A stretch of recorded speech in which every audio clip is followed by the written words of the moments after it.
want a Chippy Tea. Chippy Tea, Chippy Tea. I want a Chippy Tea.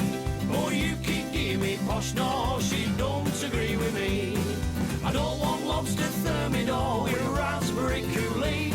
It's Friday night, I'm within me rights. I want a Chippy Tea. So, welcome to episode 43 of the Chippy Tea podcast. What is the Chippy Tea podcast? It is your chance, your opportunity to catch up with me, Tony P from Palm Print, and Danny D from Flippin' Sweet Print Co. As we have a video call, basically discussing what we did this week.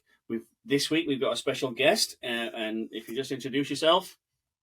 Yeah, my name's John Potter.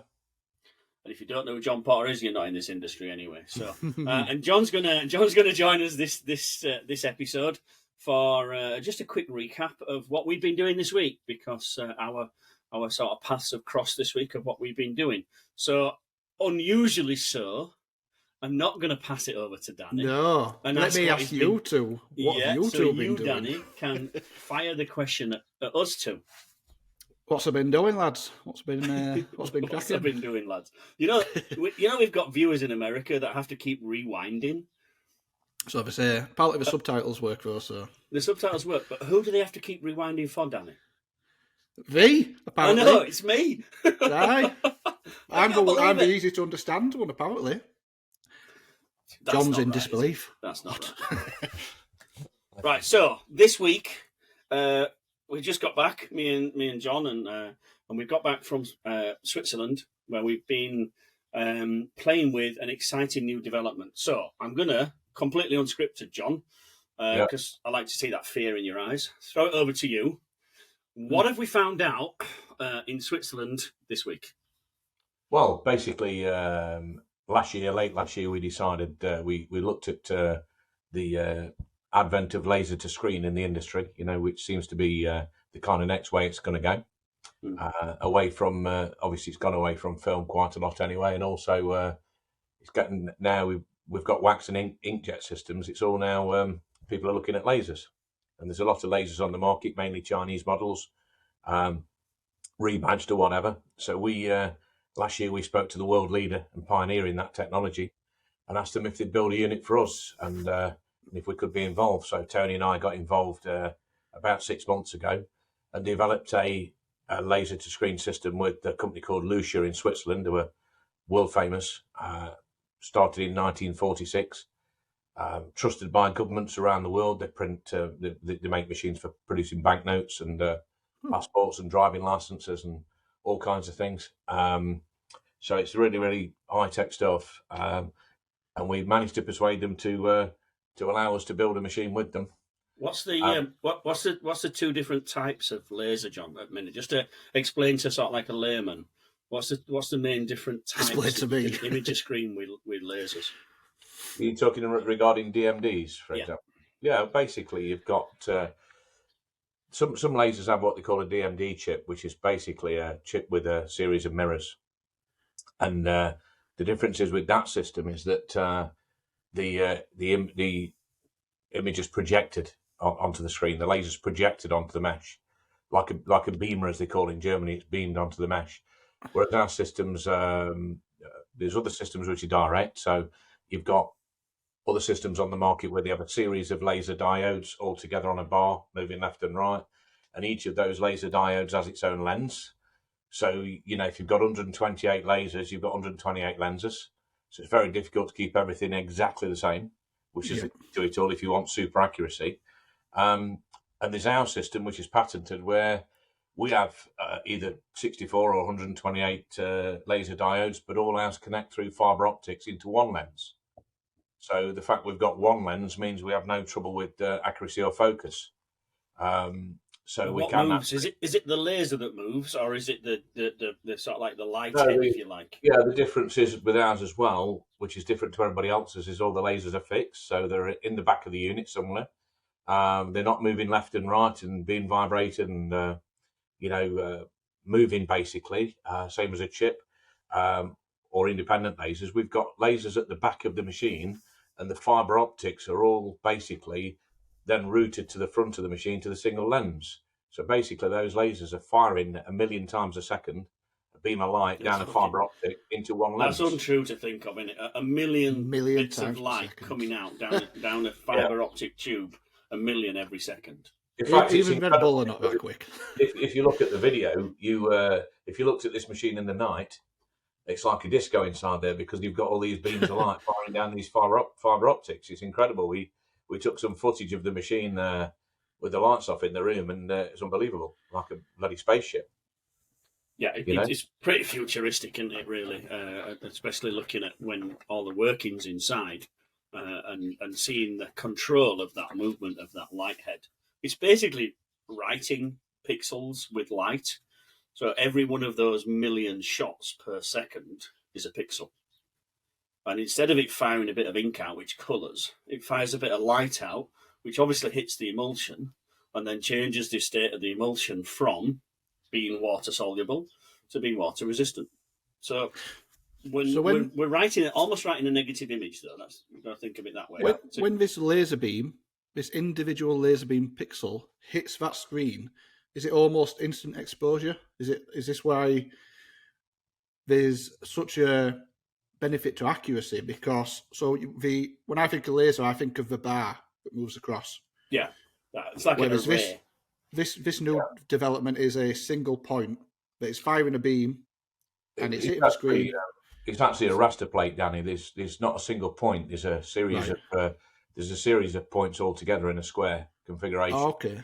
It's almost like a printhead in a way. It is very much like a printhead. Yeah. So these holes let the light through, and because it's travelling so fast, you can overlap the light as it hits.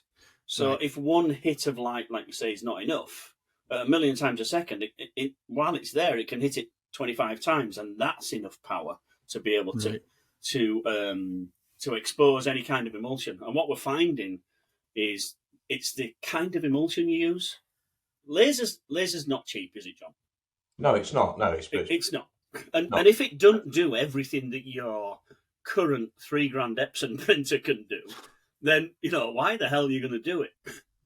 Number one's consumables, but number two is this laser system from Lucia will expose any kind of emulsion, and you'd think that the other units on the market would be able to do that. But strangely, they can't do high build because there's just too much power involved. They can't do certain diazo emulsions, which is, the water-based printers. They love a little bit of diazo in there, make it a bit stronger. But this one will do SBQ, it'll do photopolymer, it'll do diazo, and it'll do the fat film. You can get the capillary fat film.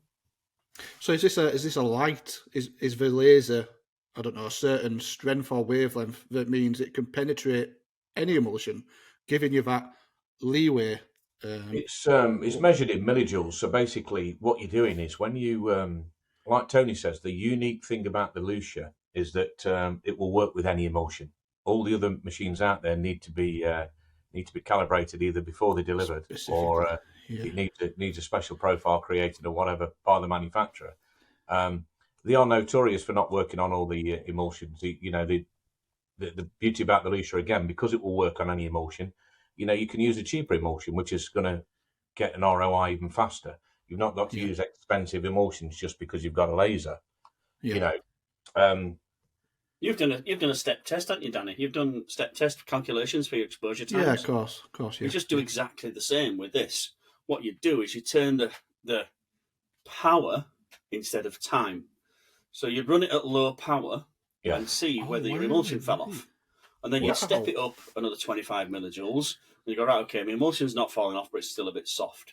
But you just keep going up in 25 millijoules at a time until you got to the point where, that looks okay. I'm going to turn it up again. And this point here, my test file, the little tiny lines didn't come out. Yeah. So you're well aware of where you should be. Exactly the same thing you would do with time. You'd expose it for a minute and it fell off. Instead of using it to 2 minutes and it blocks in. Yeah, instead of using light, you're just in power. That's it. Instead of time. So I guess the time factor is the size of the image and the detail. Detail don't make any difference. Yeah. So the detail, we're currently stuck at around about 600 dpi with most direct print systems. 600 DPI is about the limit of most wax systems. It can go to 900, but it starts getting expensive. This system, there's not real any limit to what resolution we can do. It's all, don't forget the resolution set in the RIP. So the limit is the substrate, though, really, because there's a limit to what we can put on a t-shirt. Like, you know, there's a as far as t-shirts are concerned, like, there's always a limit. So Yeah. they showed us some stuff with some screens made out of steel. So Wow. the screens were made out of steel. They were at they were a 400 mesh count, 400 threads per centimetre, and they were printing those at 10,050 lines per inch. And this is what they're using to print, you know, the DPI, yeah. 12,000 DPI, some of them. The banknotes, I think, were 12,000 DPI, weren't they? Yeah, so it's banknotes and passports and stuff, wasn't it? Yeah, 12,000 DPI. Now, we could actually switch that machine up to 12,000 DPI. Obviously, you just sacrifice a bit of speed. But then, of course, we can add more lasers. So, you know, it's a game. Basically, the more lasers you've got, the faster you can go. Yeah. But the beauty about the system as well, which we're really excited about, because we said initially it's an expensive system, which it is, again, this system's modular. So a customer could start, to get his foot in the door, he could start with a machine with fewer lasers in it, but have a slightly longer exposure time. So if he's only got one auto, for example, but he wants to invest in technology for the future, rather than buying a unit that he's going to change in a few years because it's all going a different way, he could actually get his foot in the door with an array of, say, 32 or 48 lasers and have an exposure time of, say, 3 minutes or whatever. And then he can add laser modules in banks of 16 at any point in the future, which is very difficult to do on most machines. On this machine, it's a 3-minute install. Yeah, it's just really quick, isn't it? So basically, he can double his screen output. So if he comes to us and, you know, if he comes to buys another MHM or a Rock or an M&R or whatever, basically, he can say, "Now I need to make more screens." You know, he buys another laser module for another 16 lasers for his machine, and he virtually doubles his speed. Yeah, I think that's awesome. Having such a investment, I mean, it's a lump of dosh.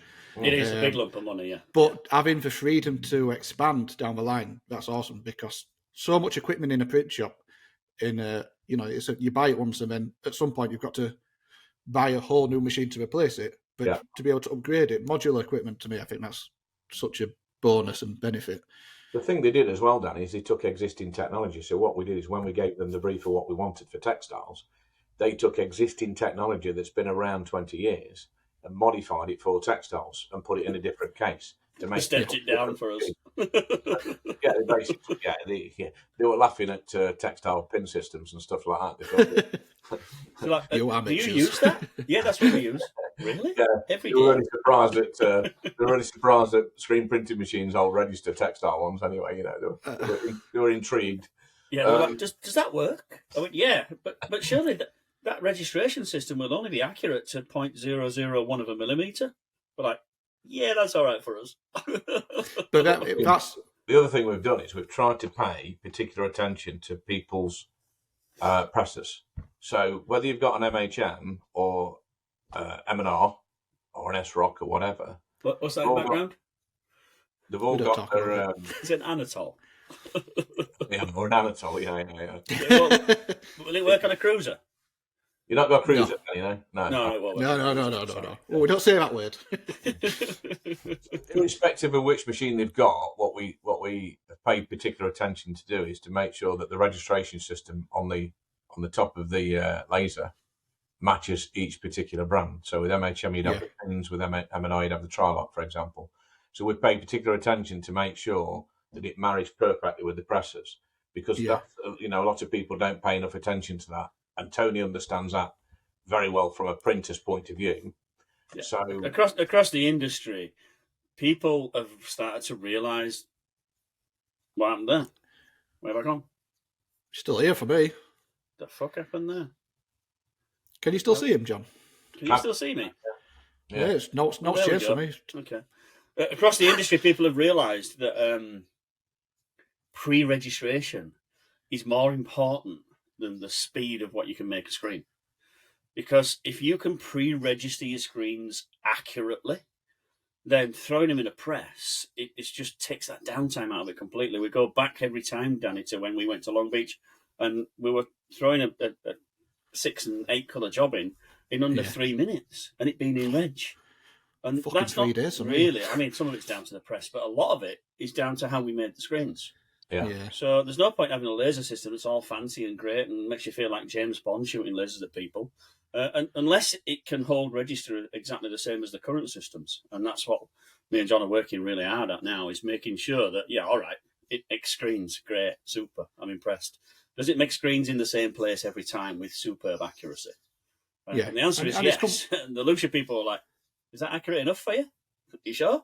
But yeah, that's fine for us, yeah. I think that's a big testament to the machine.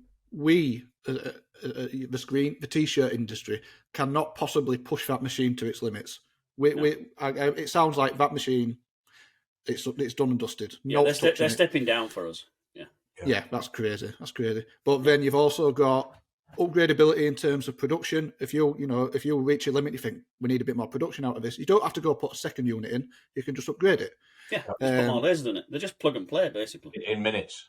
Yeah, and it's multi-compatible. So it's compatible with not just the MHM registration systems. You can put it on an Anatol, an MNR, etc., etc., etc. It might struggle with the Vastex, but you've got a registration system for that, haven't you, Danny? I've got half of one. Some of it's in skip, but we'll say no more about that. But John didn't tell you, did it? It can do as well, bizarrely, is that you can actually have different lasers in there. So you can have a mixture of lasers in there. So you've got basically lasers which are at 405 nanometers for textiles, but then you can have a different range of lasers in there that'll do plates at the same time. So you can use a machine for multiple different purposes. Those lasers that etch, Danny, rather than just the lights. Lights exposing, but you can increase the frequency of the light to make it etch. So you've seen laser etching. So you could get multi-purposes out of it. So is that an easy switch? Is it? I mean, if you're print shop exactly and you the same, you just put another unit in. When I heard this, and it runs alongside. I was playing with labeling screens as they're imaged, so we could etch a label onto the face of the screen, like the frame. Which, if you put let's say you put metallic tape or tinfoil or something over the top Getting of bloody stupid this now. Then you could actually etch everything in, and that would never come off with the chemicals that we use in the reclaim and stuff like that. Can you remember? So always thinking about ways to. Well, we had this conversation two episodes ago, and I was saying I friggin' hate writing on a Sharpie or sticking a bit of tape on because it comes off eventually. Just etch the bugger in. Yeah.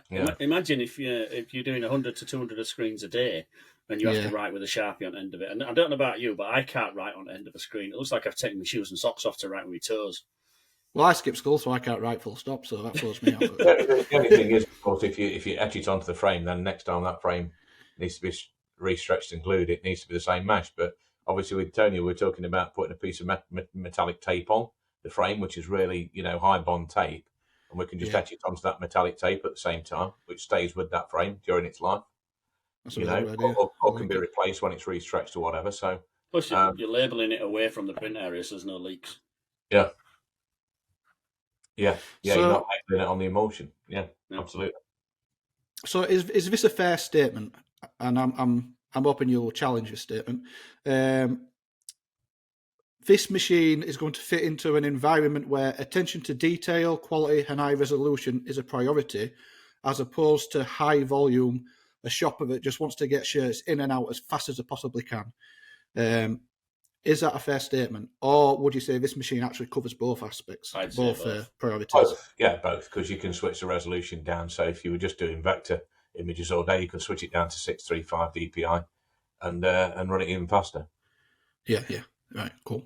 Which is, you can run it at the same speed as the current systems on the market now, or you can step up the resolution for when you want to do like a Disney job or a job that's come from our mate John, who's got super fine separations on. I held a 45 dot on a 44 screen. Yeah, this is something we need to talk about. That's like stupid. It was crazy. Now I did get a little bit of Moira.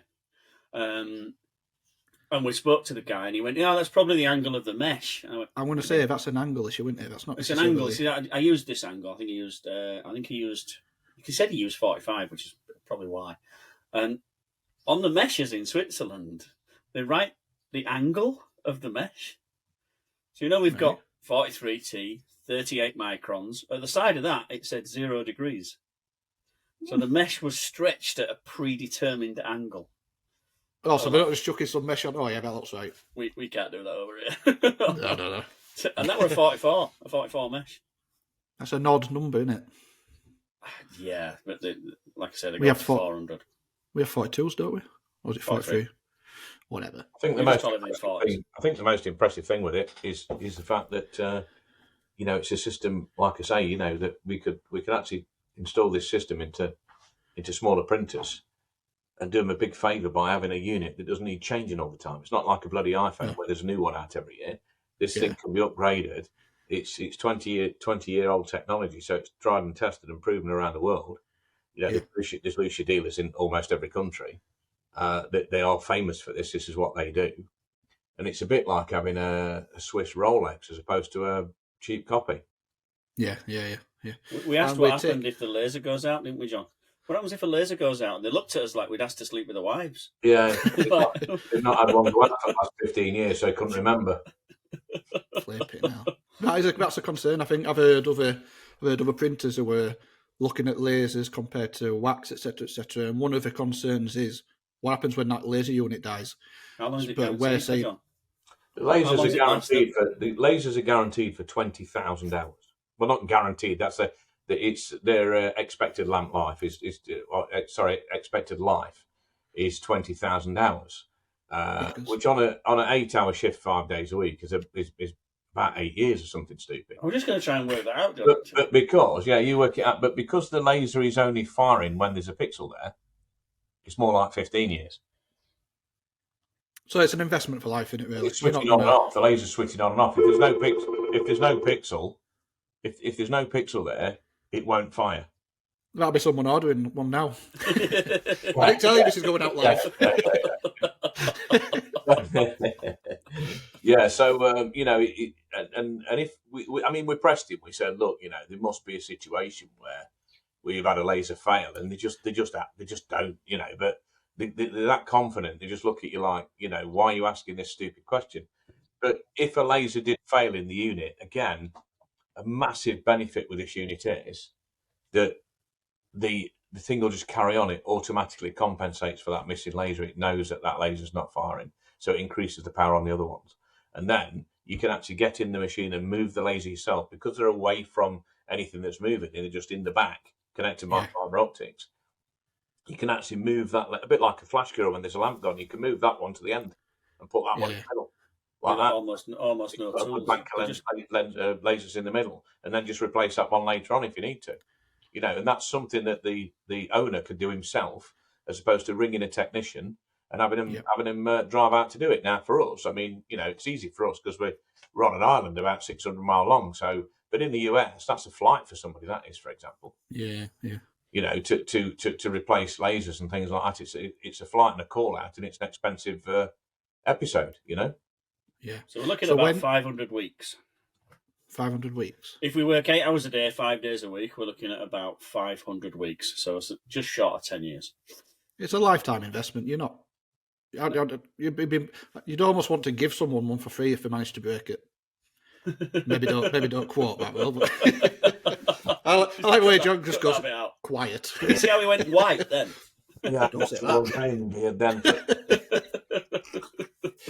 Yeah. So when can we see it in the flesh? Where will you be showcasing it? Is it going to be available soon? Yeah, we're taking it to FESPA. So Lucia have got their own booth at FESPA, so we're going to take it there. And obviously, I'll be over there. Tony's on another job, I think, doing something else. I'm over in Hanover at Timeless. It's Timeless. Yeah. So I'll be there at FESPA if anybody wants to find me. And then we're going to take it to ITMA in Milan, which is there's 2 shows quite close together. But at the minute, we've got such a level of inquiry that we're actually producing units right now because, again, other than adding the pre-reg system to each unit, The customer's just got to choose his flavour. You know, if he wants one for an M&R, we'll do one for an M&R. If he wants one for an MHM, we'll do it for an MHM. You know, so we've got the solution for each particular brand of press. So this works alongside it. So you're not exclusive MHM anymore, are you, John? No, I basically stepped back from the screen printing side a couple of years ago. People don't realise I've actually been an independent R&D consultant since 2019. So I do R&D with a lot of major manufacturers like MHM, like Brother, for example, and also like Lucia. So that's my main business now, is trying to create game-changing products and try and change the future of the industry. As corny as that sounds, that inspires me a little bit. Yeah, we need to bring it kicking and screaming, drag it forward. Yeah, because there's so much. I mean, I saw a video the other day of a guy taking an exposed screen outside, resting it on his barbecue and hitting it with a full power jet wash. I saw that. Yes, I sent you that, didn't I? You know, and I keep thinking to myself, I'm looking at 2 and £3 million investments in screen printing, and then I've got a guy who's washing his screens out on his barbecue. We've got to drag it into the future and try and make things. It's like when you see people coating screens and standing them on top of a dryer, you know, and I think, well, isn't the heat supposed to stay inside the dryer? Yeah. I've I've still got customers that send screens down a dryer to dry them. You know, but we have developed some kit over the years. You know, we've been obviously instrumental in many. I was instrumental in many of the successful parts of the MHM. I worked with the owner for many years ago. Tony, me and Tony met more than 25 years ago, because he actually bought one of the first MHMs with auto reg in the UK. Oh, wow. And it's not very often I see Tony blown away. The last time I saw him blown away was when I sold him that auto reg machine back in '97. I was going to say exactly the same thing. I've not seen anything that's made me go, wow. I can distinctly remember in '97 you took me to a place in Nottingham that was running it. You had a lovely 5-colour process job on white shirts with a nice little squash white. It looked beautiful, and you, like that, pressed the buttons on the press. And all the screen press stopped, and every fucking screen dropped out and banged onto the pallets. Yeah. And I looked at John, and I looked at the printer, and I thought, this is going to be fun. He's going to get a bloody nose here. He's going to get battered with the squeegee. And the printer just looked at me and went, "Was that you, John?" Yeah, I pressed the button. All right, just put them back in. Clipped them back in, and he just continued printing. And all the screens moved. And we're like, I tried to make out we did it on purpose, Danny, but I pressed the wrong. You pressed go to. I think you pressed go to on one of Ed's, didn't you? They all moved. I pressed reference drive and they all opened up. And as they opened up, they all banged onto pallets. Fucking hell. When was this again? That was when? 97. Yeah. 97. Yeah. So do you know what, though? Every frame holder moved out around about 8 inches. Yeah. Yeah. So that as it moved out, every screen dropped onto a pallet.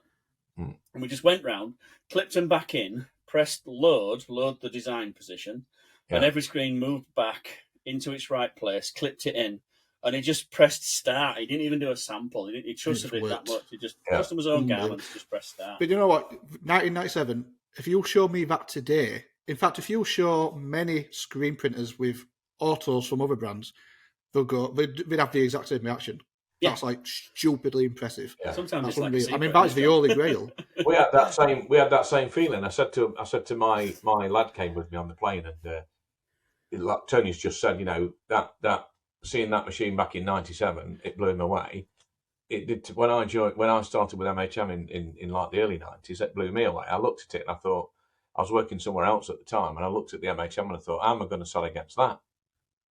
You know, you just can't sell against it. Well, it's been a few years. I mean, I've experienced that with Brother a few times, because Brother build great equipment as well, and they're a giant name, as you know, and they're a good company. So with Brother, but that's on a different side. That's on DTG and DTF. Now on the screen printing side, this is the first time in a good 30 odd years nearly that I've been surprised, and it's only the second time I've ever seen Tony quite gobsmacked, to be fair. Yeah, blown away with it. Absolutely blown away. And that's a good barometer for me, because I just look at his face and I think, he's constipated.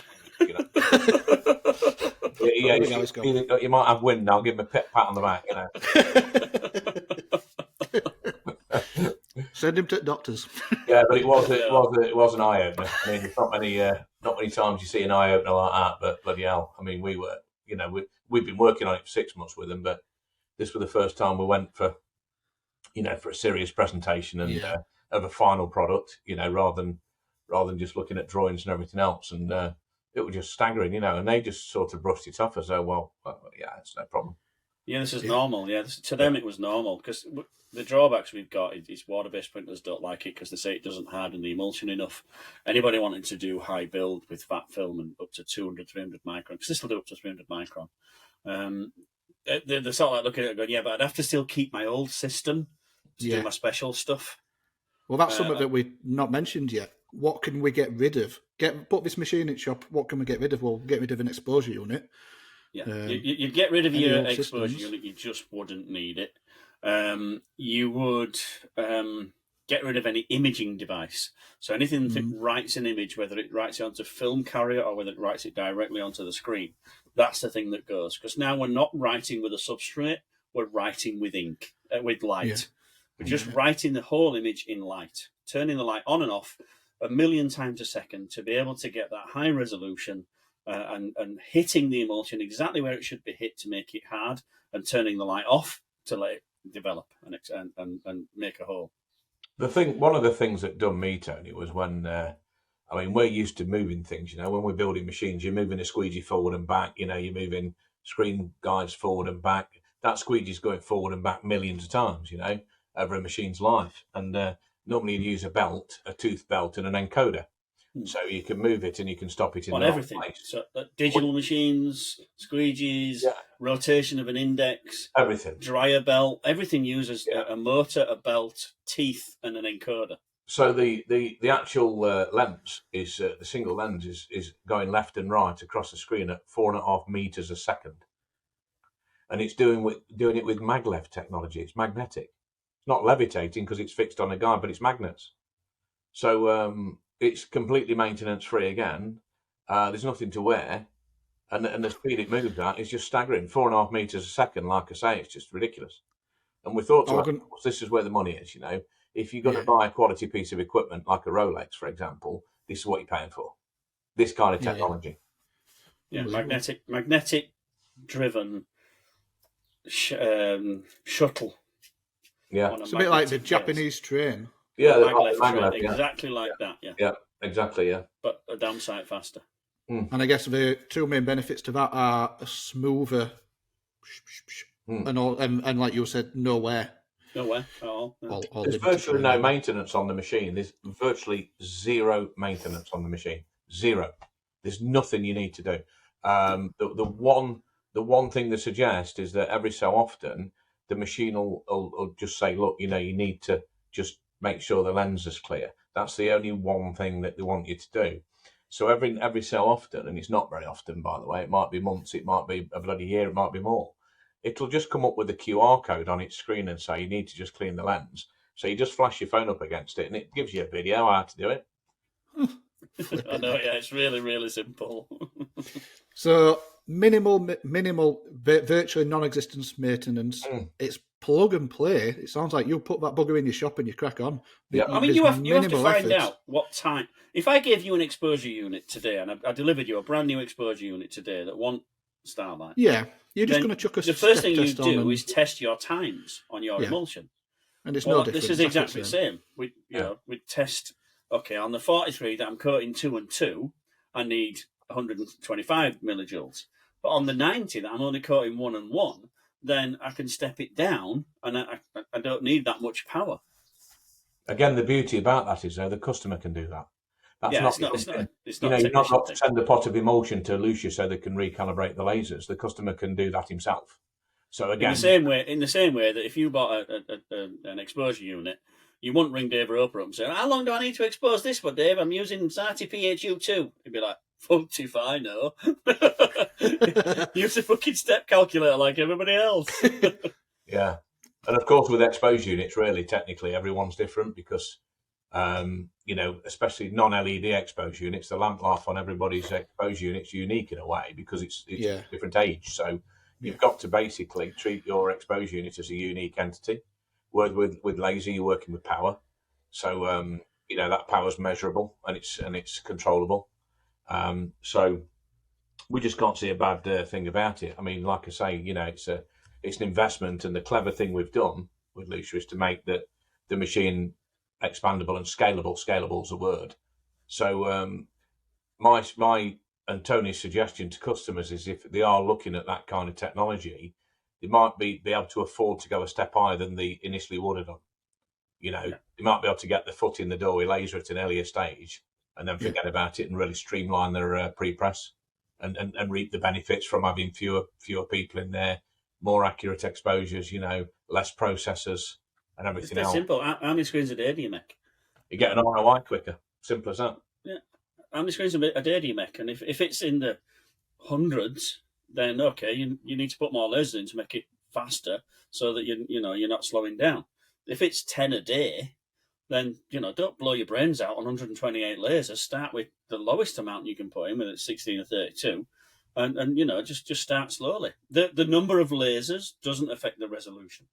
I mean, we can ramp that thing up to do a screen in well under a minute, but we can also slow it down to do a screen in 3 to 4 minutes. And some customers couldn't care less. If they're not making that many screens, they couldn't care less if the screens take 3 or 4 minutes. There's no second. You don't have to move it again to a serious amount of money by having fewer lasers. Simple as that. Sounds right good. Yeah, you want one, Donny? So all of our customers, all of our listeners who are listening, who would like to become one of your customers, how do they get in touch and order one at Buggers? Well, at the minute we're in the process of appointing a dealer network. We've as 3JP Consulting, which is my consultancy business, we've got worldwide exclusivity on it. So we will now appoint dealers around the world that can sell this in their local markets. Obviously, we will also train service technicians that can install the machine properly and maintain it should anything go wrong. One of my sons will do that in England, who's also a very good digital technician for Brother. But like in the US and other countries, Canada, India, Pakistan, Bangladesh, all those Middle East countries, what we'll do is we'll work with probably existing dealers, and they'll distribute it locally, because then the customer's got that local point of contact, and also they've got that backup and support should they need it, and the training. Now, to train a technician on it is actually not a massive job, because it is very, very simple as a machine. The way it's designed, it's been the same for many, many years. So we're confident about training technicians up to a very high standard in a very short space of time.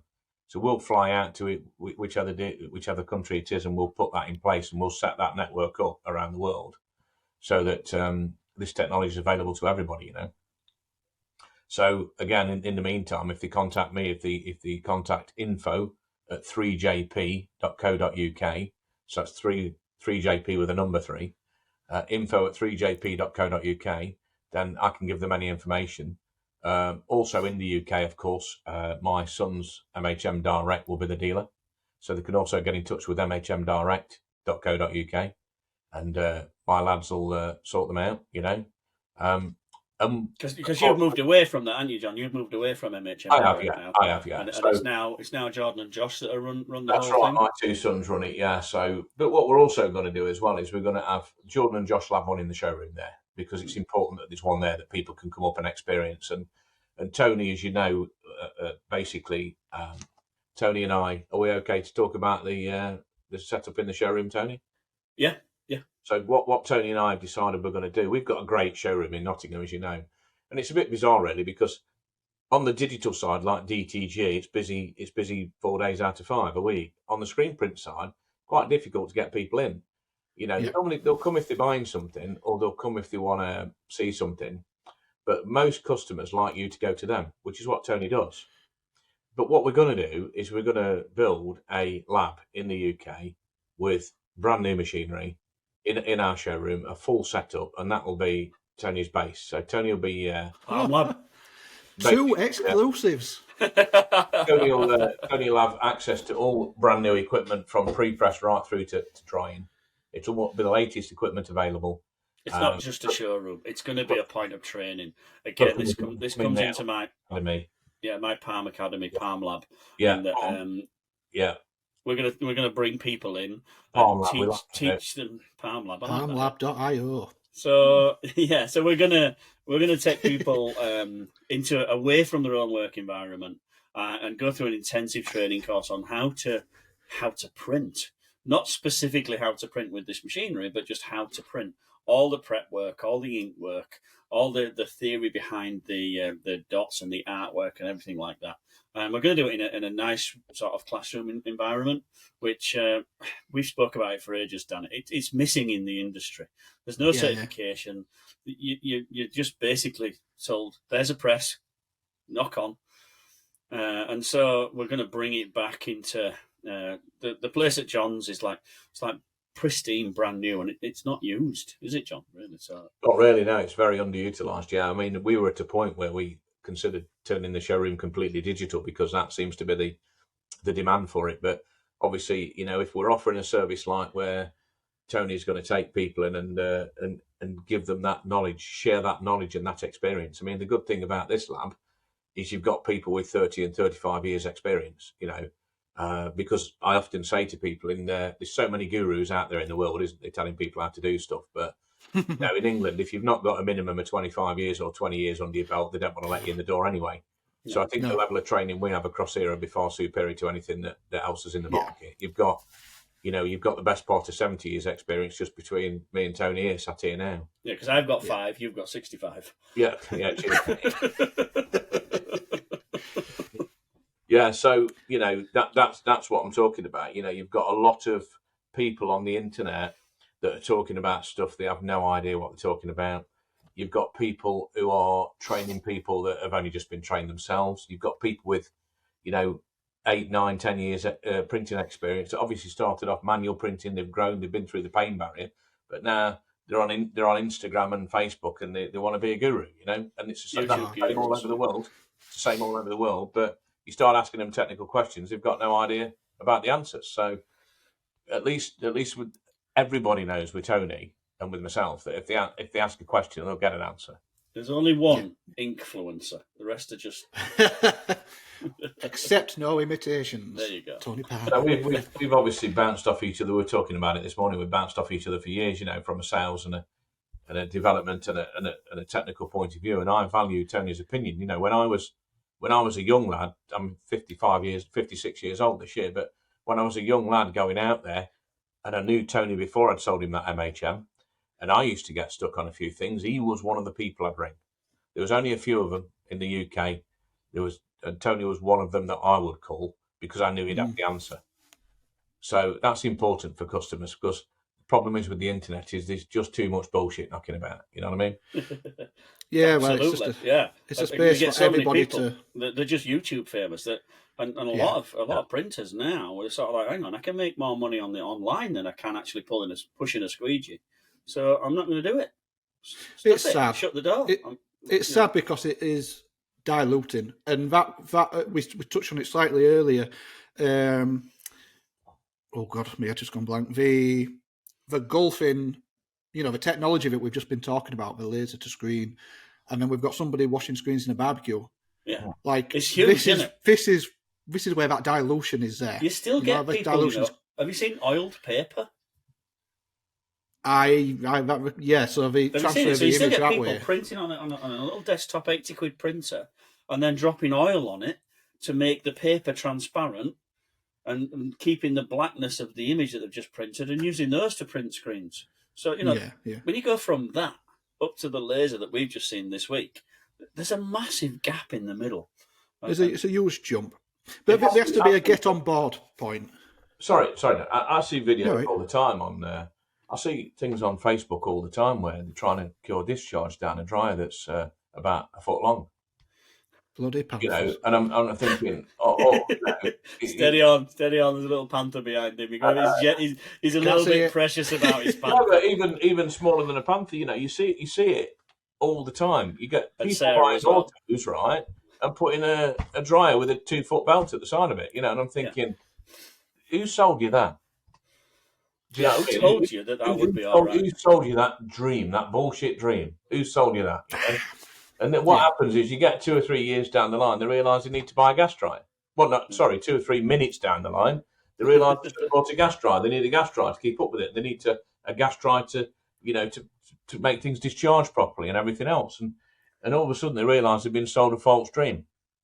So I think the good thing is with us lot is at least we've got the reputation, and we have had for many years, for saying it how it is. It often offends, but you know what? If you tell people how it is, then they know exactly what to do and where they stand. Do you know what I mean? Anybody mistake you for a Yorkshireman with that type of ethos? It's a southerner. Look how far south he is to us. Not that far. I'm only about one county, I think. Practically a southerner. Yeah. I think it's the nature of the industry, though. There has to be a get-on-board point, and the get-on-board point is often, printing with a shitty wooden frame that they've got off eBay, and they're having a go for their own band shirts or whatever. And then, at some point along the lines, I think, maybe I'll turn this into a business. But there has to be a education system in place, I think, where because let's not forget, I started just like that myself, and the habits I developed. Mum's back bedroom, and off you go. Yeah, and I learned off my own back. I worked it all out myself, but there are probably habits that I do to this day which are detrimental to the process because I don't know no better. The education's not out there other than YouTubers who started like I did anyway. So I think it's a dilution of skill, So I think you see it a lot in DTG because, as you know, we're massive brother. Well, my lads are massive brother dealers. They do about over 5 million a year sales in the UK with brother.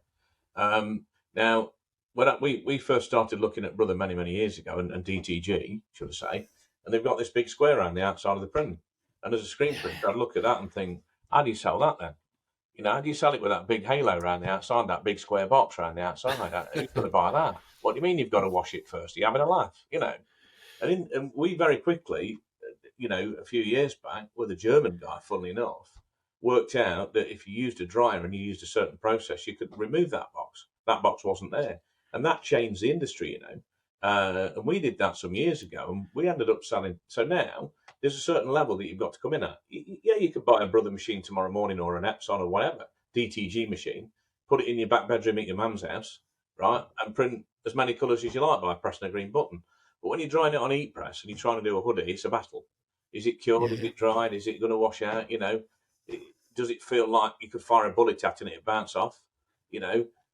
If you invest in the correct equipment in the first place, as you should do with a business, if you want to be successful, right, you've got more chance of being successful because the guy down the road is going to be doing it better than you are if you're not careful. If you're going to do it right. Correct. Spot on. Love it. Right. I think you've done awesome, mate. I think we did all right, yeah. Okay, so I think this is going to be brilliant. So I think we're going to wrap it up with John. Again, we only asked you on for 10 minutes, but as passionate as you are about this industry, it's hard to get you to shut up. Honestly, thank you very much for coming in. Too well, mate. It's all been all these years, It's been a long time. Yeah. So thanks for coming in. It's been awesome entertainment and educational. Looking forward to seeing this new technology take off, and hopefully, well, I know it will improve the industry. That's what we're about. Taking out a process, making it simple, improving the industry. Driving it forward, take it to the next level. Yeah. Absolutely. Thanks, guys. Appreciate Revolution. it. All right. Thanks a lot, John. On the show, it's brilliant. So we'll share it. We'll support you, as we always do. And awesome. Keep up the good work, boys. So he's going to support you, Danny, by putting an MHM behind you. Yeah.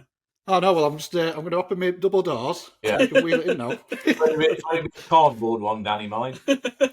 Well, do you know what? I'll be happy with that. That'll do for now. Yeah. Send you some MHM stickers. We'll cut out to Tony at the side of it for you. So, yeah. Yeah, that'd be great. You gotta get what you can these days. Take care, mate. Thanks a lot, John. All the best. Bye. Cheers, guys. Cheers. Civvy. We ain't had a civvy. Al City. Yeah, we didn't say Al City, did we? Oh, Jesus. Get him back. That was good though, that wasn't it? Get him back. We'll get a recorded. We'll put it on at end. Yeah. Swig of piss. Recollect my thoughts. That was a lot of information to take, but wasn't it good? 10 minutes. 55 minutes he did. Bloody good. That I enjoyed that. I mean, the technology sounds. I think the word is revolutionary. It is, Even though laser already exists, it's taking that system and optimizing it to a level where anybody looking at lasers with intrepidation, by heck, this has been a good wordy sentence, hasn't it? That's some big words out of this. Anybody looking at laser with intrepidation, certain concerns, it sounds like this machine alleviates those intrepidations and ticks all those boxes. Do you know what it is, Danny? This technology has been around for a long time. And when I've seen it come into the industry, in our industry, in textiles, through cheap Chinese machines. Now, nothing against that, but I know they won't last. I know there's going to be no support from them. And I know the technology has been around for so long because the original CTP, that's computer to plate, All right. that came in. I was working at Jam Factory in Leeds before my kids were born, 92. So that came in 92. We used to have a guy who did, a company called a reprographics house. I'm that old now, you probably won't even understand what a reprographics house is. So you couldn't make your own films. Inkjet technology wasn't there. You couldn't print onto a transparency because it just ran. So you had to use an image setter, and image setters were about 200 grand. So a bureau, a reprographics bureau would be set up to service all the printers in the area with their films. And we were really lucky at Jam Factory. Literally 200 yards down the road was a repro house or a repro bureau. And they would set all our bases. You know, if we wanted a base white, we'd print the composite image and then put some film in between and expose it again on the image setters so that it would. These were all like cameras. Mm. And a top-facing camera type of thing. It's top-facing camera, vacuum cameras, image setters, lots and lots of money in this game. And I remember going in and they'd cleared this room out. I'm like, oh, what's going on here? Oh, new technology. So what is it? CTP. That sounds like a disease or some ointment you put on something. What is it? Is this computer to plate? What we used to do was we used to make a film and then the plate was, imagine a screen but on a very thin sheet of aluminium coated in emulsion, and then we'd do the same thing, put the plate covered in emulsion, put the film on top, shine a light, develop it, and all the bits that got shadowed out, it ate away the emulsion. Well, CTP took all those places away and wrote directly onto these plates with a laser. The plates were the same. And then they realised that, well, if we increase the power, we can actually do a negative image and burn a hole in the plate, and this will give us a recess to plit into. So, you know, it all stemmed from there. But I remember I'm clearing this room out, and I'm like, oh, what's it going to be? CTP. It's April, so we've got to spend the money before the new tax year. So how much is one of them? It's $1 million. It's what? It's £1 million. The rip that fires it is 250 grand, and that's a piece of hardware that sits on this side here to run the software that, you know, we run rips now, and they're just pieces of software. The rip tower was 250 grand, and it went straight to a CTP machine that was $1 million. Wow. And this is going back some as well. So that's 92. And Lucia were at the forefront, Grunig, Syntronic, all these companies were at the forefront of making that technology work. You understand the tolerances when you're printing that sort of stuff is really, really high. So along comes in fact, there's a particular printer in Leeds. I know him. I don't think you know him. It's probably a contract printer. You probably won't even come across him. No. It's not the awesome. If it's contract, it won't be Instagram famous. No. And he was a good friend of mine. Worked with him at Jam Factory, and then 10 years later, he comes to me, bought a new screen machine. So, what is it? With it, yeah. I it's a secret, I'm not telling you. Well, you're knobhead. Turns out it was a Lucia. Yeah. And this is probably 2000s, and he bought one, and he paid 300 to 400 grand for it. But the beauty was, it didn't use any consumables. It would require no skill. It had pre-registration, and he'd basically seen the computer to plate industry and gone, "We can make that on T-shirts. It's worth it." But he paid a fortune for it. And up until 5 years ago, if you rang one of those three companies that I said and said, can you do me a machine that does T-shirt screens at 23 inch by 31 inch? They'd go, we do 4 meters by 5 meters. The machine that I saw was 4 by 8 meters. Flipping. And also the gravure, so sort of like the cylinder screens. All right, yeah. So it also made those as well. Like a free cat scan. And these machines are, 4, 5, 600,000 telephone numbers, really. So there's no way you could justify, spending £500,000 on a machine that just makes screens when you could get a £3,000 Epson printer and it does exactly the same. Bear in mind, £500,000, you could buy maybe 6 presses for that. So what do you want to do? 6 machines that make you money, or 1 machine that just makes screens that you can make if you've just got a barbecue and a high-powered hose? Yeah. So it's only because lately they've started to look at this market and go, okay, what do we need to do? Well, the screens are only ever be 23 by 31. Oh, yeah. 25 by 36. They'll only ever be that. Is that all? Yeah. You do 1 at once, 2 at once? No, just stick to 1. That'd be a really small machine. We'd probably make that cheaper because it's so small. Yeah. It uses the same technology. It's just scaled down. Okay. This thing was making 5 screens at once. All right, yeah. So I put 5 screens on it. Now these were those steel screens, 400 meg. Yeah. And so they all sat perfectly into little holders and pins, held perfect registration. This one in this corner was a 400. This one on this corner was a 300. This one over here was a high build. And it just printed them all at the same time because it just turned the power down when it got to that screen, turned it up when it went to that one, turned it down when it went to that one. It basically printed with light. Just a digital all the screens decision. all at the same time. Yeah.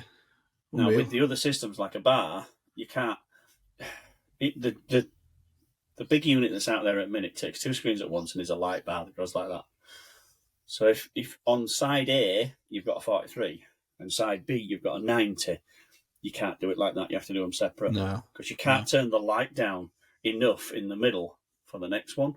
Yeah. Whereas this, you plan it out. So, right, okay, in this area, 125 millijoules. In this area, 300 millijoules. And because it's speed of light, it's just like that. I'm really impressed by it. I've seen it. I've been really lucky to be involved in it. And it's really opened my eyes into, God, I wish this were cheaper. Do you know what I mean? Because that's the only stumbling block at the minute. Is it? I'm going to say that's now the limitation, because when we're talking about limitations into that market, obviously price is the obvious one, but there were certain boxes that needed to be ticked in terms of fear of I don't want a laser going. I don't want to name the unit that's in America at the minute, but I saw it about 3 years ago. I've used it. I've played with it. I'm impressed with it. But it has drawbacks. We're using different emulsion, and it does 2 at once, and it's over $100,000. Yeah, so it's really expensive. So when I saw it, I went, yeah, it's great, super, it works, it's lovely, but I can't think of anybody that fucking wants to part with $100,000 for it. And then I'm watching people buy it, and the people that are buying it have got 2 and 3 autos. They're not like 20 auto shops. But really, but am I wrong here? Am I missing a trick? Spider about 50 grand. People go, ooh, 50 grand, I could buy a press for that. And then this thing comes out at 100 grand, and you're like, nobody's going to touch that. And the latest figures were 100 of them have been sold in the US. Well, there's 100 people have made the decision that 100 grand is worth the investment. Okay, I'm wrong. I'm absolutely wrong. I didn't think maybe 2 or 3 people would buy it. There's a unit. There's a print shop up in North America has 52 presses. I thought, yeah, he'd probably buy 1 or 2. Yeah, it'd be like pissing in the ocean. 100 grand to him.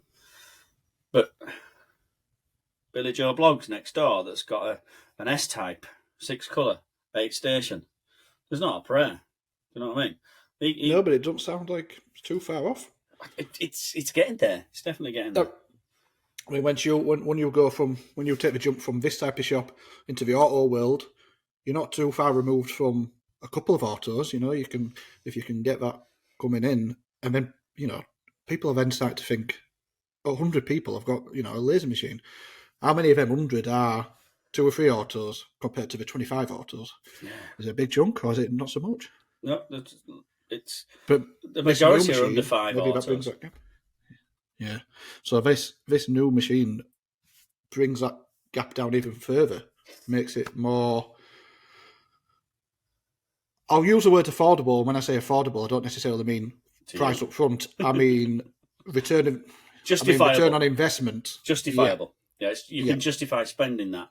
If you look at what you're spending on consumables for your wax printer, and maybe it's 10, 15 grand a year, whatever it is.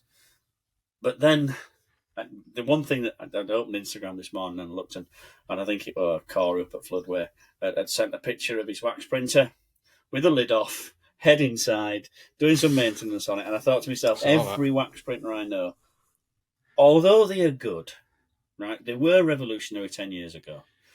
Now people are going, our mates Will at Monster Press is like fucked off with it because it just breaks if you don't use it all the time.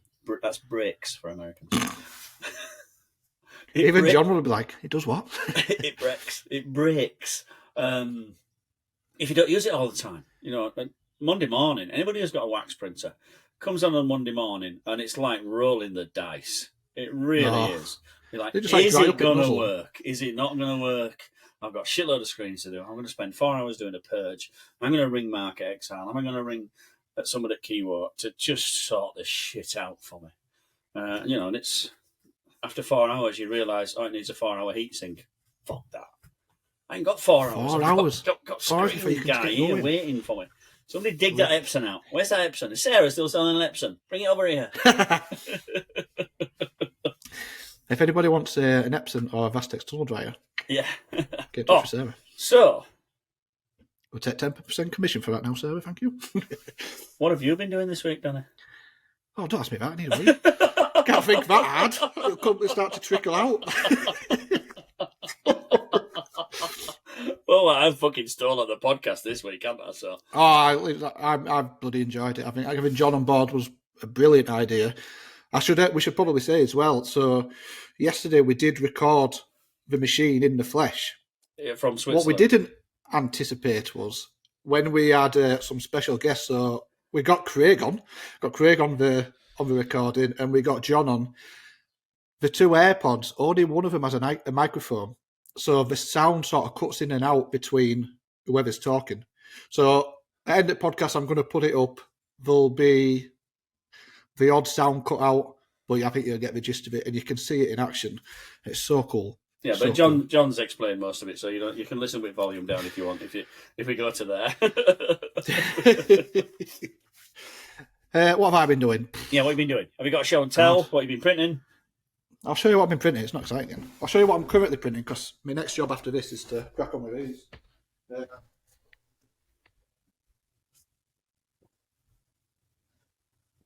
It's not like you to be so messy. I'm cutting that out.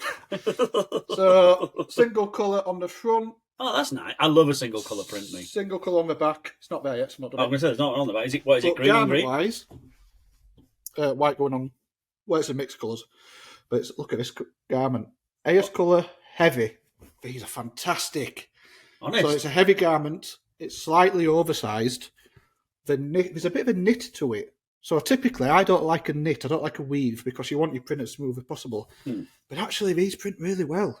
What, you're printing Aquaflex? Yeah, Aquaflex V2. This is for... Double hitter?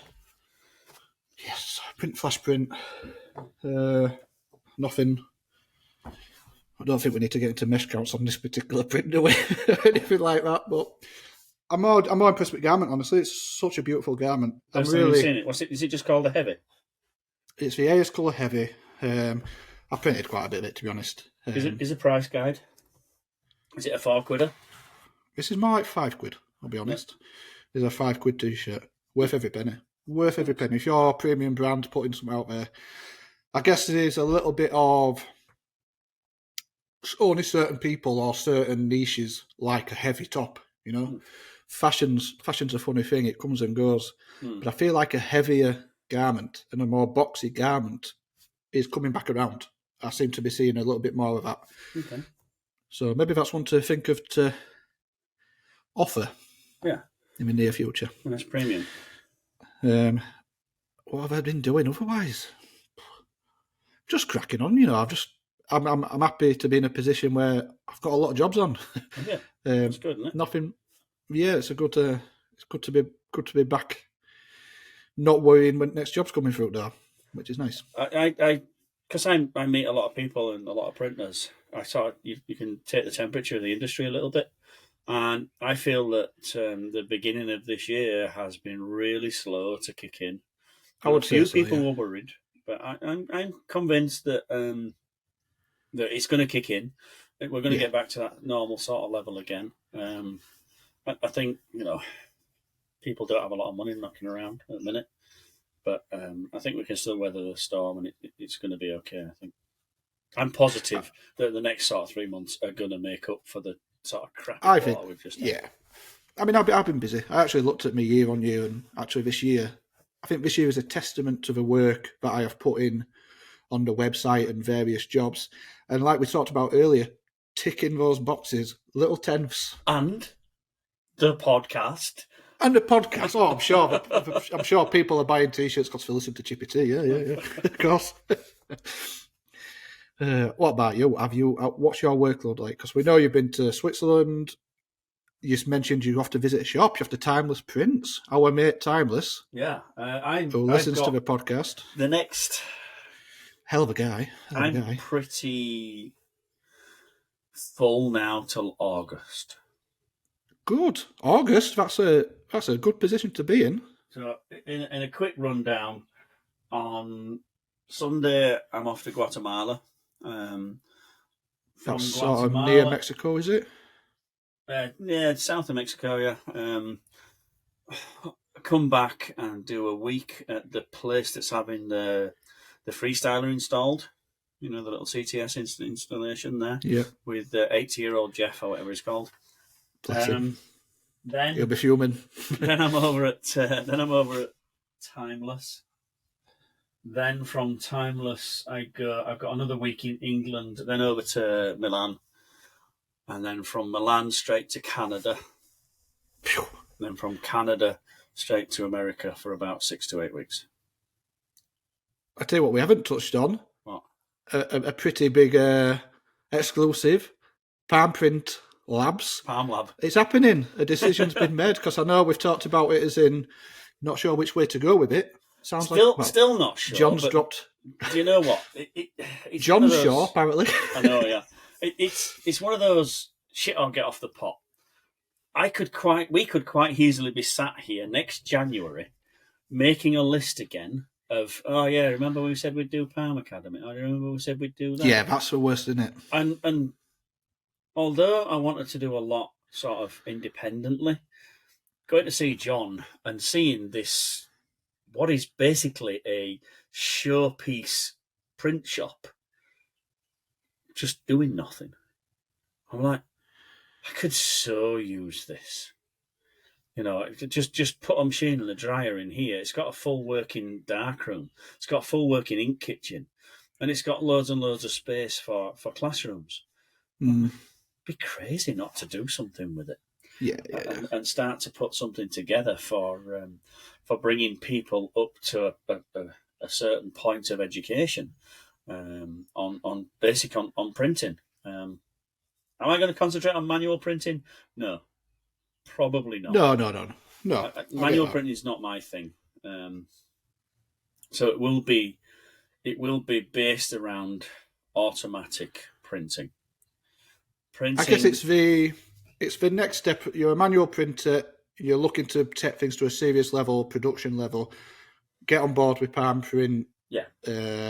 Labs, whatever we're calling it.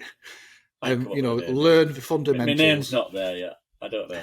I quite like Palm Lab, but it might be taken. So Either way, it's But yeah, it's going to happen. I mean, we've had John on this morning, and he's a relentless force once he gets going. So if anybody's going to make it happen, he'll help me make it happen. that's the right attitude, isn't it? That's what you need in your life. Yeah, if it was left to me, I think I'd still be thinking about it next January, and then regretting that I ain't done anything. It's a little bit. I will listen to his story. It's a bit like you go into pub. You're getting into your 40s or whatever. You're sat in pub and you're listening to some old bloke. Few pints in and said, you know what, I could have been a world championship golfer. When I were a lad, yeah, I could have been an F1 driver, mate. I wish I'd have done it. This is it. And I look at opportunities I missed growing up. The what ifs. What if I'd have stuck at rugby? What if I'd have stuck at boxing? What if I'd have stuck at I don't know, building websites, screen printing? I'm sticking to this fucker. Well, this is the one. The saying it's better to regret what you did than to regret what you didn't do. Yeah. But not letting opportunity, not having, this is a really good idea. So it's gone. Yeah. What, years later, what if I'd have done that? Yeah. Grab those opportunities, aim for them, tick those boxes one step at a time, find those tenths, and marginal gains. Marginal gains. Yeah. How are you doing with your sticky stuff? Sticky stuff on your pallets? Is it gone? Talk about that. Yeah. I did bring this up. So maybe a few weeks ago, after using it for probably close to 2 months, I loved it. It was great. Some of the concerns with time, etc., are a factor there, but I think it'll fit into some shops and they will love it. And I think some shops will be like, it's a couple of extra steps that I don't want to take. I'd sooner just get a little bit of mess. I'd sooner just use a bit of glue. So I know you said you'd taken it off, but I was wondering if you'd put it back on. That was where I was going. I know you'd spoke about taking it off, and you said it was a temporary thing, taking it off. So really the question is, have you put it back on, and will you? I've not put it back on. Will I? I'm not ruling it out. I was running into an issue. So if I was printing Aquaflex white, so you would pull the screen, and when you lifted the screen, you could see little dots.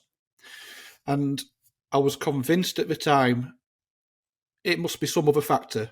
Is it a blade? Is it mesh tension? Is it, are the pallets getting a little bit too hot?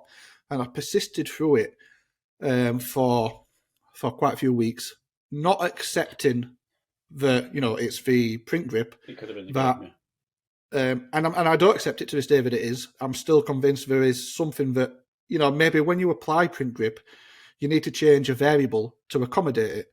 Because let's not forget, you are changing the surface. You're changing the surface from a rubber or bare metal or smooth, to a gel sheet. So a variable has changed there, and you may need to accommodate it to get that ink to apply to your shirts optimally. And we're talking about, when I say little dots of ink, I'm talking about minimal. Yeah, but it's enough to bug me, Yeah. It was enough to disrupt my flow of printing. And to sit and print all day and be like, I need to change something here. Which led on to you walking through the shop and me using a bleeding badass squeegee or whatever called. That was the very reason I'd swapped it there and then. Badass. You've got your badass squeegee out. Called. Don't be lying. They're your favourites. They're not. Do you know what I don't like about them? More than everything. Everything. You get ink everywhere. You get ink absolutely everywhere. So you find you'll be doing a print run and then you get little bits of ink on your fingers. Just the nature of the squeegee, it sort of finds its way, building ink up, and where you rest your fingers, it sort of catches. Anyway, I know. Maybe I'm just a bit cack-handed, but so don't buy one of them. Shit. It's an absolute true Google review. Why does it look like you're drinking piss? Oh. Hydration tablet. They're good for me. I need them. I have to offset the energy drinks, Water, mate. Water. There's nothing wrong with water. Just drink water. Well, that is water, just with extra, what do they call them? Shit. Electrolytes. Electrolytes. There we go. More electrolytes. Oh, so did I tell you? I don't know if I told you. I feel a little bit inspired by you actually in the marathon and stuff like that. Okay. I've sort of accidentally signed myself up to a strongman competition. Have you?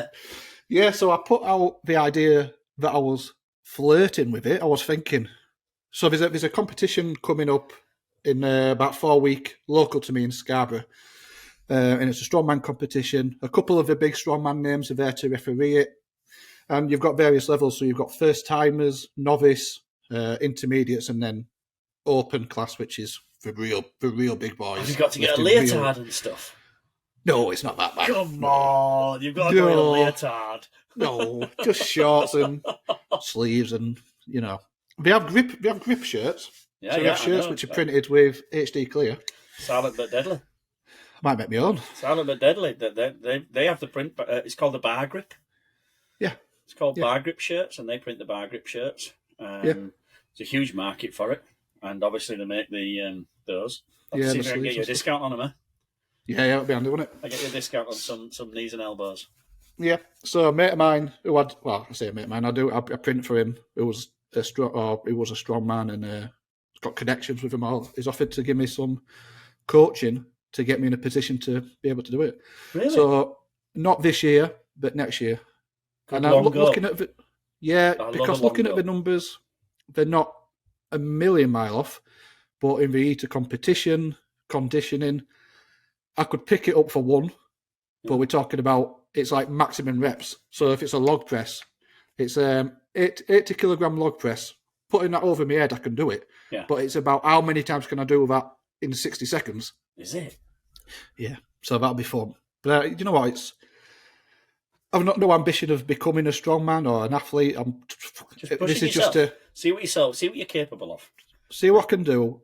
To be able to sit in that pub when I'm in my 60s and say, "Oh, what if I did one of these one day? I tipped that goal, and I'm proud to say I participated. I came last, but whatever. Don't matter. Who cares? You're only against yourself. You know what I mean? Yeah. It's 100 days yesterday to my marathon. Right. Tomorrow's run is 3.5 hours. How many miles is that, do you think, then? It'll take me to about 15 miles. Maybe a bit more. I'm going slowly because it's all about endurance. It's all about time, not distance. Trying to find a pace that I can keep up for 12 hours. But having the sort of the 1 year goal has been awesome. And when I got reminded it was 100 days, and when I've just looked at my calendar and knowing that I've got work up until August, until that race, shit, what do I do after that? Well, what's next? I'm like, nope, I'm going to burn my trainers, I'm going to burn my tighty whities. It's all getting burnt. I'm not running again. Really? You won't just do it for enjoyment? It's towards this goal. No, nobody says they run for enjoyment. They're fucking lying. It's hard work, and it's time consuming. So no. Afterwards, I'll have to pick another goal. Yeah, because I've really enjoyed aiming towards this goal, but I've needed help with it. I don't think I could have done it on my own. Like you were saying, you've got a coach.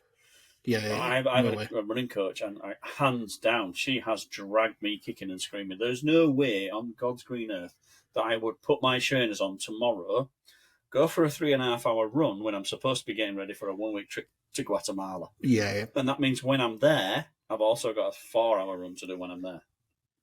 Do you know what about it? Keeps you accountable, doesn't it? A big part of that is one, you've got a structure and you've got a plan and accountability. You'll see progress and results. Yeah. Rather than you just going out and just running, try to just be fast, just try to do more every time, which I'll be the same. If I go downstairs, I'm just going to try to pick up more than I did last week, that's all. Yeah. But yes, that's not how it works. Your body has to acclimatise and you have stages and phases. Build your fitness. It's fitness building. But having that coach there is also a case of when he messages you and saying, well, have you done it? Yeah. When you might just think... I think that applies in life as well. I got caught out with this in that, actually, if you strip it down, that's what I do for a living. I'm a coach to printers. Yeah, I guess so. There's a parallel there. Do you know well, actually, not even a parallel. It is pretty much that. Yeah, actually, that's what I do. I go in and help people, and It don't work though, does it? Because every episode say, Danny, what you've been doing? And I go, I don't know really. I'm not that accountable, am I? See, maybe you've already peaked. I hit my limit. Yeah, no, I think you're right. Right, okay. Well, we'll have to keep you informed on that. Can you see me with 3D? Lenticular. It is, yeah, actually, yeah. I'm full of words today, Lenticular. I know you've been inside Thesaurus today, haven't you? I have, the old thesaurus. So, do you think there's do you think how important do you think it is to have a goal outside of your main life's objective? My main life objective is to make this fucker a success. You'd have asked me last year. Last year, I'd have said, "Shut up with your bullshit claptrap. Stop trying to manifest. Just get on with it. Get it done." But after being involved in this process of going from dying at Endert Street to going out for a 3-hour run last week and didn't even notice it. So that marginal gains, that slow improvement over a period of time that's planned. Yeah, I'm on board with that now. Yeah, I wasn't, but I absolutely wasn't. I just made it up as I went along. But now, yeah, I am. But do you feel like your main objective, your main focus in life really is the business, palm print? Yeah, 100%. Yeah, this is a that benefits from it. It benefits from it. You don't find yourself too overconsumed. No, I think it benefits from it because it highlights the importance of planned improvement rather than winging it. Yeah, and it's changed my outlook. I think that's probably the birth of the academy thing that I want to do. Is that okay? If I'm going to do it, then I have to write it down. I have to see exactly where I want to be, what steps I need to take, and where I need to be. Rather than sort of like waking up and go, right, I want to do it tomorrow. This is it. Yeah. Okay, be patient, plan it out, and it will happen. Yeah. I want an auto. If you go like that. So I'm going to get up in the morning. I'm going to run to Endert Street. You know me. One day, like a guru is going to listen to this podcast and is going to be really offended by that. Good. That's the point. We don't all that, do we? No. It's about Yorkshire mentality. Hopefully it translates. I say it like it is. Yeah, you ever watched that Hale and Pace? So Hale and Pace. I remember them, yeah. Going back a bit. They did 2 or 3 sketches on Yorkshire. One were Yorkshire Air. And other one was like, I'm a Yorkshireman. I say it like it is. And I like it as it is. Oh. So You're looking deep thought. I'm looking at don't think there we go. God, I've got right headache. Can you see that? I thought it was a dartboard at first. Oh, is this the... Oh my God, what's it doing? Where did that go? Whoa. Am I on drugs right now? I closed it, though. Why? So that is a close-up of that 43 mesh. You couldn't hold that on a 43. I couldn't hold that in it. Whoa! Look at that. That's like screen porn, isn't it? That's disgusting, honestly. I feel like that should be behind a paywall. Screen printer porn. I feel like this is the first episode we might just have to charge for. Yeah, that's it. Yeah, unbelievable. But the benefits to that on a 43 mesh. I mean, I know it's a 45 or whatever you said, but let's just pretend it were a 43. You're putting down a white base, incredible detail, but you're retaining the opacity. Yeah. That's probably the difference between an extra screen on an auto. You know. Yeah. Yeah, it changes how we do things, you know, and the ones that will benefit are the ones that are willing to try different stuff and willing to push it to its limit and trying to. I mean, he first did it, and he says, "What mesh count do you want?" I said, "Well, what line count do you want?" I said, "Normally about 43, something like that. Normally about 53." He said, "All right, okay," and he made it, and some of the dots fell off. I went, "Well, that's unusual. It's a 90, isn't it?" Wait, no, it's a 44. You try to hold a 53 on a 44, and I'm not kidding. 80% of it came out. It's only the reverse tones, so like 5% tones, that where the emulsion fell off. God. I'm like, Christ. I wouldn't have even attempted it. So you'd have told me, what's your next screen that you're on? I have two coated screens. So what's your next screen? He says, that's a 44 as well. I said, well, drop the fucking line count down then and let's make it work. But it worked really well. Bloody crazy. Right, are we going to wind it up? Get some work done. I just had an email pop up. Okay. Your invoice. I thought it was John Potter, but it wasn't. Oh, pretty past him. Right, we'll see you next week, where we shall be talking to, don't know, probably just me and V. Probably just me and they again, but don't forget where I am next week. Where are you next week? Guatemala. Mexico, So, baby. 7 hours back. Oh, flipping heck. Yeah, so Is it's that a late tea time or a afternoon, early morning morning. job? Afternoon Yeah, for you, early morning Yeah. for me. So I'm up at 5. We're limiting it to about an hour and a half. Yeah, And we're we'll have to done. make it. Right. So No small talk, chit chat, nonsense. none of that But we like bullshit. to fill the gaps with straight to points. Do you like screen printing? Yeah, Let's it's talk good. about Yeah. miscounts. Do you have world clock thing on your phone? Possibly. Click on clock on your iPhone. So that bit No, there, man. clock. Move it across to the middle of the screen. I can't see, it's blocked. Clock. Right, hang on then. Clock, yeah. World clock. Oh yeah, mine's blank though. So go to the plus at the top corner. Yeah. Put GUATE. Guadalajara. Guatemala. Guatemala City. This is why I think you're in Mexico, because I'm getting the two confused. Not Guadalupe. Guatemala City. 4:46 a.m. it is. It is, yeah. So if you have that on your phone, you can see what time I'm on without having So to in do about- backwards maths. About 15 minutes you're getting up. Yeah. In about 15 minutes, it's 5 o'clock over there. So that's about, God. 12 o'clock? Good job you're an early starter, isn't it? Yeah, because I've still got to do a full day's work after that as well. So And a run. Got to keep your runs in. I'm just going to have to be on the night. And it's going to be warm. Will you have access to a gym? The big gym in hotel. So it's still not too bad. Yeah. But 3 hours on the treadmill is fucking hard work, mate, mentally. You know, I went on a treadmill the other day, using it as my warm-ups now. Just a little walk. I couldn't do that for hours. No, it's awful, Sod isn't it? that. It's fucking mind-numbing. I have 10 minutes warm-up, and I'm like, I am done with this shit. I've got to go today as well. Today I've got to go to do some intervals today on treadmill. I could do it outside the training. I'm not fucking doing that. Sod that.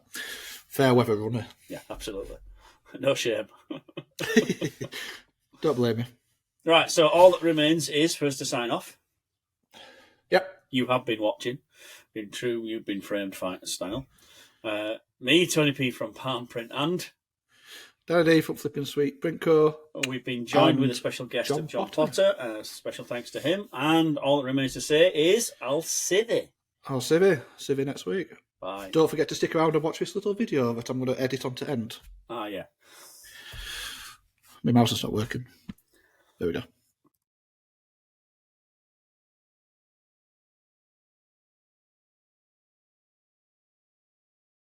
So here we Go for go it. with a bit of a Chippy Tea exclusive. So I'm over in Switzerland at a place that makes James Bond lasers. I'm playing with James Bond lasers at the minute. And if you can see behind me is the Whoa. new unit. What is that box? And this new unit is writing a screen with light. So it's using light to write an image onto the screen. So it basically takes the place of an inkjet or a wax printer or film, and it uses little laser diodes, and it turns them on and turns them off at 1,000,000 times a second. Whoa. The thing moves at 4.5 meters per second to write the image directly onto the screen. So it's basically taking out the whole writing process of ink or wax or anything else that you might use. So your massive consumable save and you don't need an exposure unit. So you're using a coated screen and the image is burning in. Yeah, so the screen the LED lights. The screen that you saw there is just us practicing.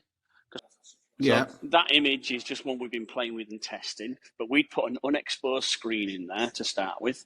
And once we've got the unexposed screen in there, we use light to turn the lights on and off really quickly, and that writes the image. Right. So we shine a light where we want a pixel.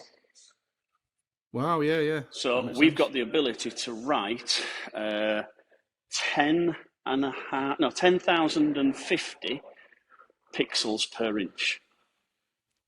Wow. So this place where I am,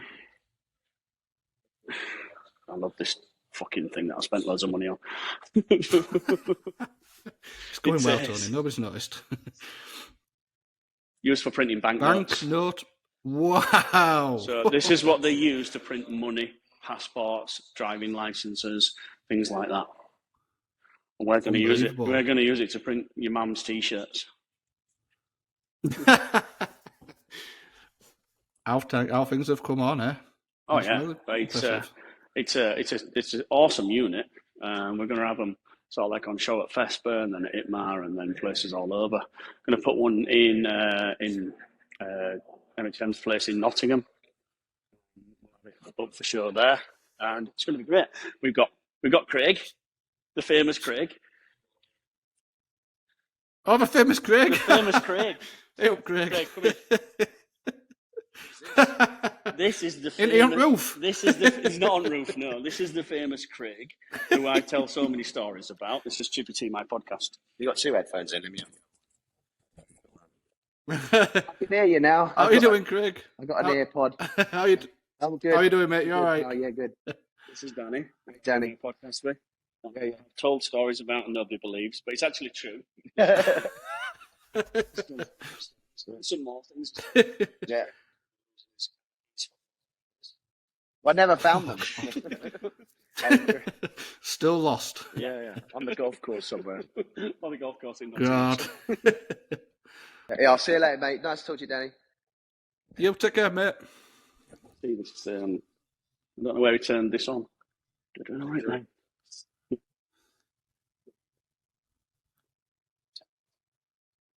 This is a 44 mesh, right, with a 45 dot,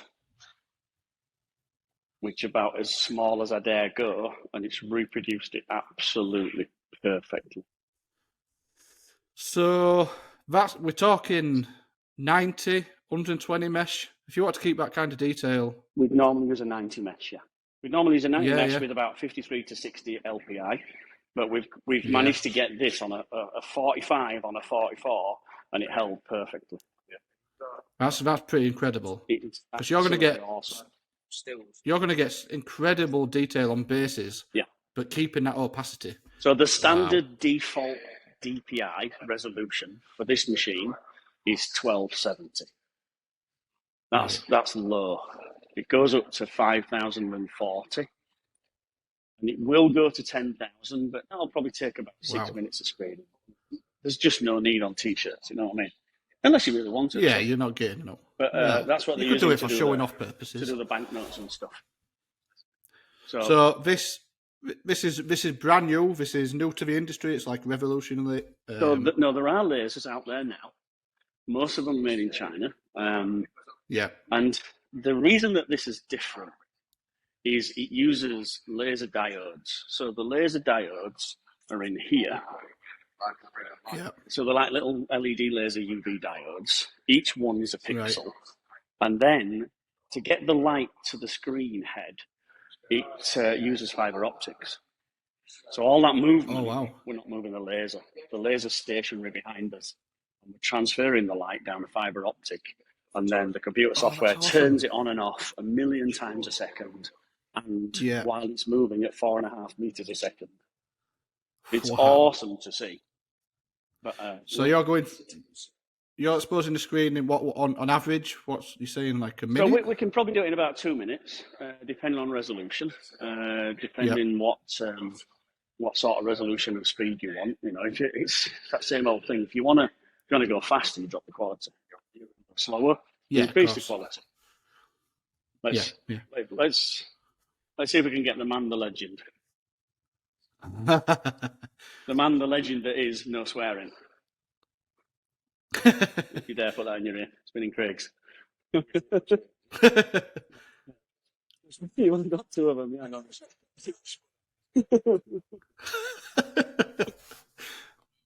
I'm doing well. How are you? But you're all right. Can't see your good looks. No, that didn't help. Oh.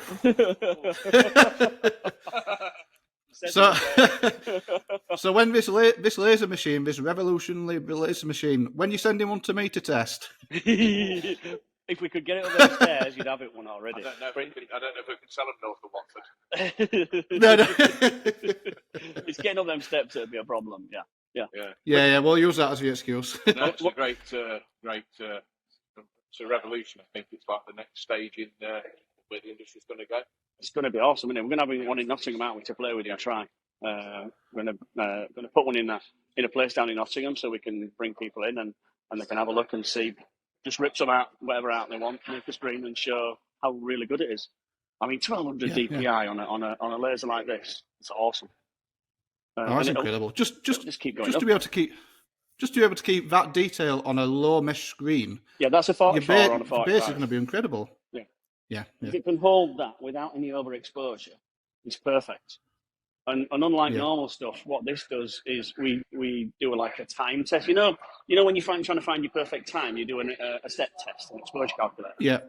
Well, that's really hard to do with wax because it can't change the transparency. So what we can do here is we can turn the light down basically and keep turning the light up to the point where it exposes perfectly. So you do a step test, you just test your own emulsion. A lot of these lasers out there, they'll only work with a specific emulsion. The beauty of this, it'll do high density. Really? The other thing as well is because it'll work with any emulsion, you could use maybe a cheaper emulsion. If you're using a dual cure, for example, you've got a quicker ROI because you don't have to use really expensive emulsions like this. It's not emulsion specific, so you can basically use any emulsion with it. Once you've calibrated the machine yourself on site without having to pay a technician to come in or send a pot of emulsion to somebody else to do it, you can do it all yourself. You profile it, you save your profile. You can just do everything. Yeah, it's awesome. That's incredible. Without paying anybody else to come in, so you're totally efficient, basically. Yeah. So the technology is so good that even if you're using a lower end emulsion, instead of having to overcompensate with long exposure times, the light is doing the job for you. That's incredible. Because of the reliability, I think last time we had a laser break was about 15 years ago. And the guy looked at us like we just tried to kill him or something. The lasers don't break. Yeah. And wow. It's tried and tested technology. It's technology that they've been using for the last 15 years. So, of course, with textile printers' tolerances, they're kind of laughing anyway. They think it's funny because our tolerances are so massive compared to that. These guys are printing banknotes. These guys are printing banknotes and passports and driving licenses and all that. Yeah. Governments around the world. Yeah. The level of detail they're achieving, we could only dream of, and it's sort of pointless on a garment. It's brilliant to bring that technology to. Are we making it go? Yeah, it's on maglev. Like a maglev train. That's the first thing I thought of, that train in Japan that floats. Staggering. Yeah. Wow. So this is going to sweep the industry then, eh? We're going to see these in all the shops. Yeah, because anybody that's still using like consumables, there's no point using consumables. Imagine what do you spend? 10, 15, 20 grand a year on ink and wax and shit like that? Yeah. No, you don't need to. Well, you're cutting all of it out. You're not touching screen twice. No. Sooner or later, the print consumable. But it's bigger. I think that's a big fear. The big fear is, so you've got your wax machines, you've got direct to screen. the laser, I think the fear is, what if that laser breaks. breaks, and the cost of replacing that? But it sounds like that's not even an issue on this. You see it, Yeah, that's so impressive. isn't it? Obviously, that screen's already That's been exposed. ridiculous. This is just a test, just to show you. Yeah, just to demonstrate. Just to basically demonstrate it, but it's just dead simple. One guy there, pressing the button, walking off and putting it back when you're done. Yeah. Can't be simpler than And that. does it it must hold registration as well, so it must be imaging in absolutely bang on the same spot every time. Yeah, So because if we're you're doing using a the same multicolour job. registration plate, so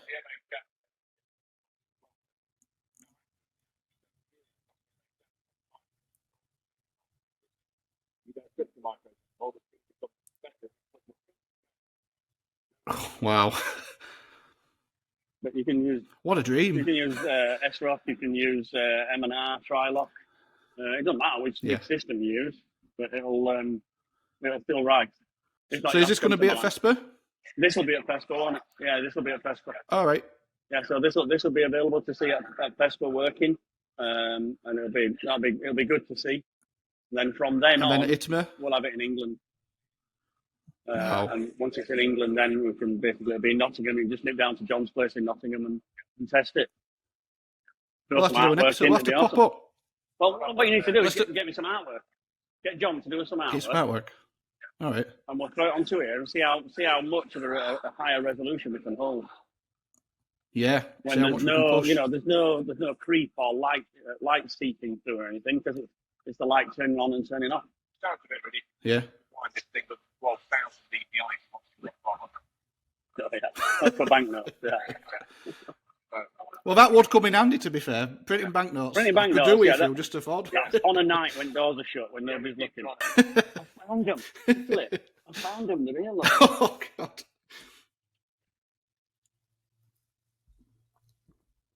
Oh, my sweet Jesus. You'll just make a couple of those disappear. That's the plate that they use. Wow. Print the banknotes. You'd think they'd be behind a bodyguard or something. It says Monopoly on it, to be fair, but oh, fair. It's there. But yeah, I mean, it's there you go for a Chippy Tea exclusive. The first look at this machine has happened on Chippy Tea. Cutting out. Answer that phone call. Give me the ear back. Take care, mate. See you in a bit. Oh, all right. You didn't swear. I think you did all right. For a change, you didn't actually swear. I think that's really impressive. I think the good thing about it is if it takes 2 minutes to expose a screen, it doesn't matter because you're cutting a big step out of the process anyway, so you're saving that time anyway, you know? It's stopping that double handling, you know, when you image it and then you move it to be developed. Well, here we're sort of like imaging it and exposing it at the same time. I can make it go faster. But I'd have to drop it down to about 600 dpi, which is about what the sort of like a spider or if you're going to spend money, you want it better. You don't want the same. But I can imagine if you're not making more than like 150 screens a day, the problem with the wax systems at the minute, if you don't use them every day, fucking block, and then you're forever trying to purge them and clean them and purge them and clean them. If you use them every day, they're really good.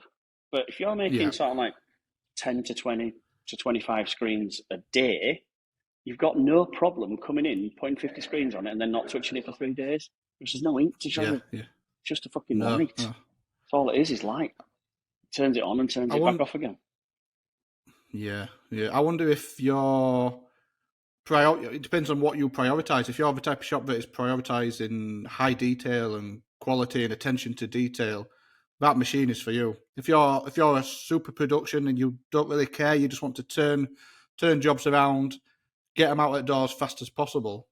You know, you maybe it takes a bit more time that way, but that's imaging an unexposed screen. That's real time writing. Right. So that is a real screen. Try not to get into the Craig place. Craig in the wild. Observe Craig in his natural flow. So, let's see if I can. and then you do it. Yeah. But doing right in the image, I'm going on exposed screen. Craig just gave me death stare. Death stare Get out of from my Craig, shot. Yeah. Fucking hell, Tony, we're only here for a day. Right, okay. Jeez. So, That was really cool. absolutely sort of world exclusive for Chippy Tea. That's not been released anywhere yet. You can see Craig doing all the stuff for it. It's not been out in the wild yet. We are the first to see it before it goes to market. Exclusives. Absolute exclusive, yeah. But stay tuned. Taking over, Tony If lad. anybody's got any questions, then feel free to drop a comment, and I'll answer as many questions as we can get. Got no problem. I'm here to learn everything I can about this, so that I understand everything that it does. Because to me, putting 5,000 DPI on a t-shirt is like boom. But if you just vector, you can turn it back down to 600. Yeah. So you're If you're only getting doing block your work, production back. block vector work, you run it at 600 and you're at a minute of sprint. No problem. Oh, yeah. But if you've got that job that comes in and it's like that, okay, we really need to hold these dots perfectly, then just turn it up to 1200.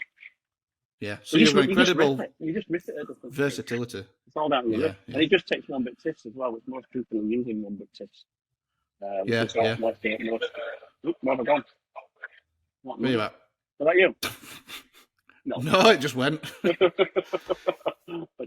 Right, let's pick up the episode. That was an awesome tour.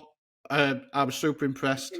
Let's go back to normal. We'll see you in the hotel, and we'll talk this over in detail because that's super cool. Perfect. Catch you later, boys. See you soon. See you later.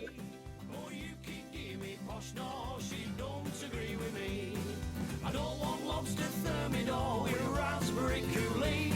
It's Friday night, I'm within me rights. I want a Chippy Tea.